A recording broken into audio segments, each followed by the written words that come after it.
નમસ્કાર, આપ જોઈ રહ્યા છો સત્યનો સાગર ન્યૂઝ। વડનગર, ખેરાલુ, સતલાસણા એમ 3 તાલુકા ઠાકોર સમાજનો 13મો સમૂહ લગ્ન પટેલ 700 સમાજ સંકુલ ખાતે યોજાયો, જેમાં 19 નવદંપતીઓએ પ્રભુતામાં પગલાં પાડ્યા।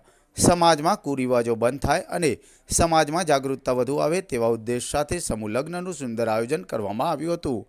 આ પ્રસંગે સામાજિક અને રાજકીય આગેવાનો ઉપસ્થિત રહ્યા હતા અને નવદંપતીઓને સુખી લગ્ન જીવન માટે આશીર્વાદ આપ્યા હતા।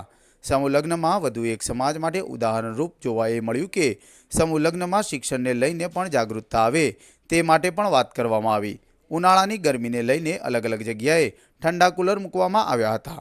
ભોજન વ્યવસ્થાનું પણ સુંદર આયોજન કોઈપણ જાતની તકલીફ ના પડે તેવી રીતે કરવામાં આવ્યું હતું। દાતાઓએ પણ પોતાની યથાશક્તિ પ્રમાણે સમૂહ લગ્નમાં મન મૂકીને દાન કર્યું હતું। આવેલ મહેમાનો તેમજ પત્રકારોનું પણ ફૂલહાર આપી અને શાલ ઓઢાડી સન્માન કરવામાં આવ્યું હતું।